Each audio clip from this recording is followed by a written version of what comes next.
আউযু বিল্লাহি মিনাশ শাইতানির রাজিম। বিসমিল্লাহির রাহমানির রহিম। আমি এখন পবিত্র কোরআনের সূরা শামস ৯১ নম্বর সূরার ১ থেকে ১০ নম্বর আয়াতের একটু সংক্ষিপ্ত আকারে একটু কথা বলার চেষ্টা করব। যে আমরা জীবনে নামাজ, রোজা, ইবাদত, বন্দেগী বিভিন্ন সবকিছু আমরা করি। মানে যা মানে অতিরিক্ত অনেক কিছু আমরা করে ফেলি। কিন্তু আমরা নিজেকে যে পরিশুদ্ধ করতে পারতেছি না। নিজের অন্তরকে আমরা কি করতেছি? কলুষিত করতেছি। এই বিষয়টা আল্লাহ তাআলা বলেছেন। যে আল্লাহ তাআলা এখানে এই সূরায় ২ টা কথা বলেছেন ২ টা আয়াতে। ৯ এবং ১০ নম্বর আয়াতে বলা হয়েছে যে, "সে সফল হয়েছে যে নিজেকে পরিশুদ্ধ করেছে। কাদ আফলাহা মান যাক্কাহা ওয়া কাদ খাবা মান দাসসাহা।" সে ব্যর্থ হয়েছে যে নিজেকে কলুষিত করেছে। এই যে ২ টা কথার জন্যই সফলতা এবং ব্যর্থতা আমাদের জীবনে আমরা দুনিয়াতে কি বুঝি? আর আল্লাহ তাআলা সফলতা, ব্যর্থতার কি সংজ্ঞা দিলেন সেটা আমরা একটু বলব। আমরা দুনিয়াতে সফলতা বলতে বুঝি যে গাড়ি, বাড়ি বা বিলাসিতা, এটাই আমাদের মানে কি আপেক্ষিক দৃষ্টিতে আমরা এটাকে সফলতা ভেবে থাকি। কিন্তু আল্লাহ তাআলা সফলতার সংজ্ঞা বলে দেন এই সূরা শামসের ৯ এবং ১০ নম্বর আয়াতে সফলতা এবং ব্যর্থতার সংজ্ঞা ডেফিনিশন দিয়ে দিলেন। এবং এই ডেফিনিশন দিতে গিয়ে আল্লাহ তাআলা দৃঢ় প্রত্যয়ের মাধ্যমে ৭ টা বিষয়ের শপথ করেছেন। এই সূরা শামসে ৭ টা বিষয়ের শপথ করা মানে কি? এই বিষয়টা অত্যন্ত ইম্পোর্টেন্ট। আমরা বলি না আল্লাহর কসম, বিভিন্ন কিছু বলে যেকোনো কিছু আমরা বলি যাতে ওই স্টেটমেন্টটাকে আরো দৃঢ়তর করার জন্য আমরা এই শপথগুলো থাকি। আল্লাহ তাআলা এখানে ৭ টা জিনিসের শপথ করে বলেন। এই জিনিসটা অত্যন্ত গুরুত্বপূর্ণ। এই ৭ টা জিনিসের মধ্যে কি বলেন? শপথ সূর্যের ইংরেজি হলো ওয়াস-শামসি ওয়া-দুহাহা। তারপরে তিনি বললেন ওয়াস-শামসি ইযা তালাহা। শামস মানে কি হলো ওয়াল-কামারি ইযা তালাহা। শপথ করল চন্দ্রের যখন তার পিছনে যায়। শপথ আল্লাহ তাআলা এখানে করলেন দিনের শপথ করলেন এবং যখন তা কি হয়? বিকশিত করে। এবং শপথ করলেন রাতের শপথ করলেন এবং যখন তা আচ্ছাদিত হয়, তাহলে দিনের শপথ করা হলো, রাতের শপথ করা হলো, আসমানের শপথ করে দিলেন। অস-সামাই, সামা মানে আসমানের শপথ করা হলো এবং আর্থ মানে পৃথিবীর শপথ করা হলো এবং শপথ করা হলো প্রাণের শপথ করা হলো, যে প্রাণ আমাদের অস্তিত্ব দিয়েছেন, পৃথিবীতে যে প্রাণ দিয়েছেন, মানুষকে যে সুবিন্যস্ত করেছেন, এই প্রাণের শপথ করে বললেন।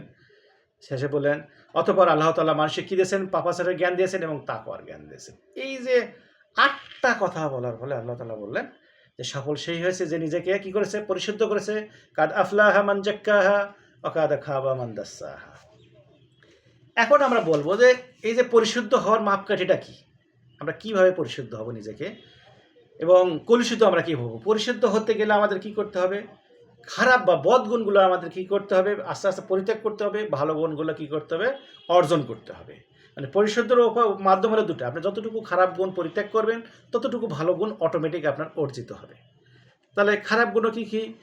এই যে নফস বা আত্মা, প্রবৃত্তি, এই প্রবৃত্তি হলো এর মধ্যে ভালো প্রবৃত্তি আছে, খারাপ প্রবৃত্তি আছে। দুটোই আছে। নফসে আম্মারা, নফসে লাওয়ামা, এটা নফসের কয়েকটা আছে, প্রকারভেদ আছে। ৩ টে নফসের প্রকারভেদ আছে। এটা হলো খারাপটা অ্যাট্রাকশন করে, একটা ভালোকে আকর্ষণ করে। আরেকটা নফস হলো ভালো মন্দ দুটোকে আকর্ষণ করে। তো যাই হোক, সে বিষয়ে আমি যাচ্ছি না।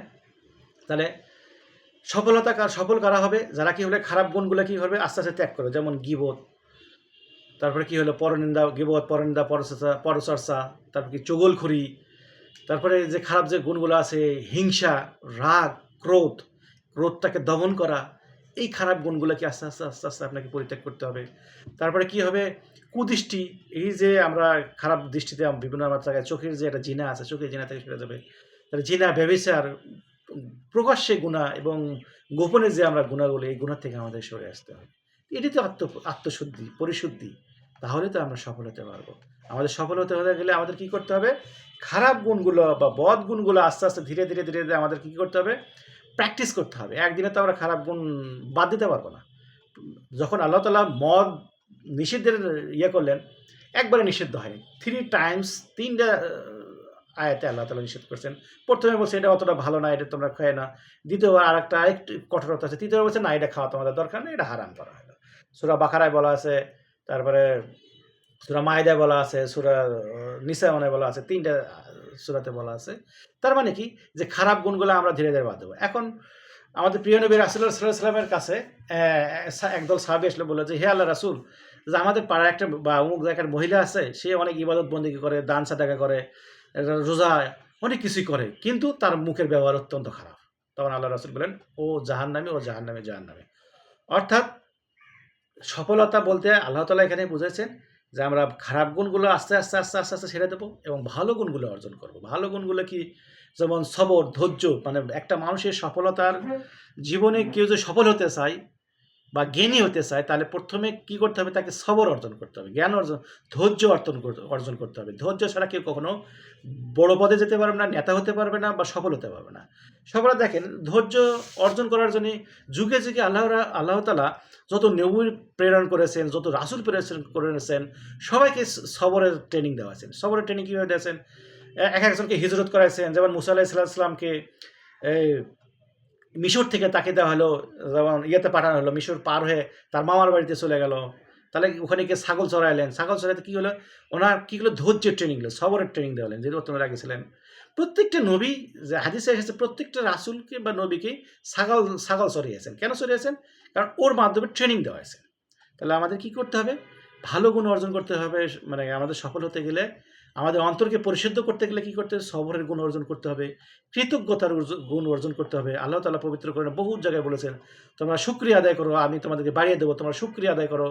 এবং যখন শয়তানকে বিতাড়িত করা হয়, তখন শয়তান কি বলছিল? চ্যালেঞ্জ দিয়েছিল যে আমাকে যে বের করে দিলেন হে আল্লাহ, আমি আদম সন্তানকে সামনে থেকে আক্রমণ করব, পিছন থেকে আক্রমণ করব, ডান থেকে আক্রমণ করব, বাম থেকে আক্রমণ করব, অর্থাৎ সর্বদিক থেকে আমি আক্রমণ করব এবং অধিকাংশকে কি আমি জাহান্নামে নিয়ে যাব এবং অধিকাংশকে আপনি কি পাবেন না? শুকুর গুজারি পাবেন না। অর্থাৎ আল্লাহ শুকুরটা এত ইম্পর্টেন্ট, শুকরিয়া আদায় করার এত ইম্পর্টেন্ট আল্লাহর কাছে, যেটা আমরা অনেকে জানি না। তার খাওয়ার যত শুকরিয়া আদায় করবেন, তত আল্লাহ খুশি হবেন, তত আমাদেরকে কেউ নিয়ামত বাড়িয়ে দেবেন। শয়তান যতগুলো ফাঁদ পেতে থাকে, সব ফাঁদের অন্যতম কারণ হলো আমাদেরা যেন আল্লাহর শুকরিয়া আদায় না করতে পারি। এই কারণে সে আমাদের যে অবসর যে সময়টুকু পাই, এই সময়টুকু সে খেয়ে দেওয়ার চেষ্টা করে। ফেসবুক, বিভিন্ন ইউটিউব, বিভিন্ন মাধ্যমে আমাদের সময় অপচয় করি এবং আল্লাহর থেকে দূরে সরে থাকি। এটাই শয়তান চায়। তাহলে কি? সফল হতে গেলে যে ভালো গুণগুলো অর্জন করতে হবে এবং খারাপ গুণগুলো বর্জন করতে হবে। অর্থাৎ কাদ আফলাহা মান জাক্কাহা, সেই সফল হয়েছে, নিজেকে পরিশুদ্ধ করেছে। আপনি একবারে ফেরেশতা হবেন না। মানুষকে আল্লাহ তাআলা প্রবৃত্তি দিয়ে সৃষ্টি করেছেন, ভালো মন্দ দুটো দিয়েছেন। সকালে ঈমান দেখবেন অনেক ভালো আছে, বিকেলবেলা দেখেন আপনার ঈমান কমে গেছে। ঈমান একটু কি পারদের মতো ওঠানামা করে। পাখির পালকের কথা বলা হয়েছে বিভিন্ন জায়গায়, হাদিসে বিভিন্ন জায়গায়। পাখির পালক যেমন মানে দুদুল্যমান থাকে, অন্তরটা এরকম দুদুল্যমান থাকে। সকালবেলা দেখবেন ঈমান অনেক ভালো, বিকেলবেলা দেখবেন আপনার ঈমান হালকা হয়ে গেছে। তাই আমাদেরকে প্রতিনিয়ত আল্লাহর কাছে দোয়া করতে হবে, সে আল্লাহ আমার অন্তরটাকে তুমি পরিশুদ্ধ করে দাও, হিদায়াতের পথে অটল রাখো এবং খারাপ কাজ থেকে আমাদের অন্তরকে বিরত রাখো। তাছাড়া তো আমরা সফল হতে পারবো না। মসজিদে নামাজ পড়লেন, সব কিছু করলেন, আবার এসে আমরা ভাঙচুর করলাম, রাস্তাঘাটে মারামারি করলাম, নিজেদের মধ্যে হানাহানি করলাম, কোন্দল করলাম, ঝগড়া করলাম, বিবাদ করলাম, করে একটা বিশৃঙ্খলা সৃষ্টি করলাম। আল্লাহ তাআলা পবিত্র কোরআনে বহু জায়গায় বলেছেন যে আমি বিশৃঙ্খলাকারীদের পছন্দ করি না, আল্লাহ সীমা লঙ্ঘনকারীদের পছন্দ করি না। আমরা নামাজ রোজা ইবাদত বন্দি করার পরেও যদি আমরা নিজেরা ভালো না হতে পারি, তাহলে এই নামাজ রোজা ইবাদত বন্দিকে আমাদের ততটা বেনিফিট দেবে না। বেনিফিট একটা মানুষ বেনিফিট কখন দেবে? যখন সে ইবাদত বন্দেগী সব কিছু করার পরে হলে একজন ভালো বা উত্তম মনের মানুষ হয়, নরম হয়, নম্র হয়, বিনয়ী হয়, অহংকারী হয় না, তখন সে সফল হয়ে যায় এবং আল্লাহর প্রিয় বান্দা হওয়ার চেষ্টা করে। আল্লাহর সন্তুষ্টির জন্য মানুষের দেওয়া কষ্ট সহ্য করে, মানুষের দেওয়া অপবাদ সহ্য করে, তারাই সফল হয়ে যায়। তাই ভাই আসুন, আমরা সফলতার জন্য আমরা নিজেদেরকে পরিশুদ্ধ করি। আমরা দুনিয়ার পৃথিবীর সব মানুষ খারাপ, আমি ভালো, এই কনসেপ্ট কখনোই আমরা রাখবে না। আমাদের মাথায় রাখতে হবে পৃথিবীর সমস্ত মানুষ ভালো, শুধু আমি খারাপ, আমাকে পরিশুদ্ধ হতে হবে। যখন আমি আমি আমাকে চিনতে পারবো, আমি আমার আত্মসমালোচনা করতে পারবো, তখন আমরা সঠিক পথে থাকার চেষ্টা মানে পথটা পেয়ে যাব। যে নিজেকে চিনেছে সে আল্লাহকে চিনেছে। এখন আপনাকে নিজেকে চিনতে হবে। তাই আসুন, আমরা আমাদের কোরআন ও হাদিস, কোরআন এবং সুন্নাহর আলোকে আমরা নিজেকে আলোকিত করি। কোরআন হলো একটা আলো, light. It is save light. একটা বরকতময় কিতাব। এই কিতাবে আমরা সংস্পর্শে থাকি। এই কোরআনের সংস্পর্শে থাকলে আল্লাহ আমাদের কী করবে? হিদায়াতের সঠিক পথ দেখাবেন।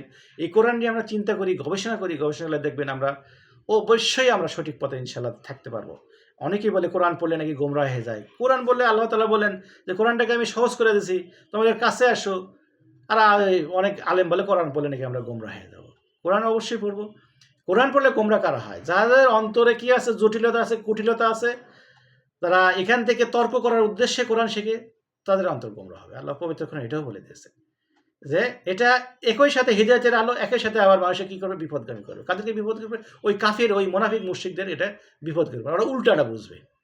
তাই আসুন আমরা কোরআনটাকে আঁকড়ে ধরি। কোরআন হলো একটা রশ্মি বলা হয়েছে, এই কোরআন বা রজ্জু বলা হয়েছে।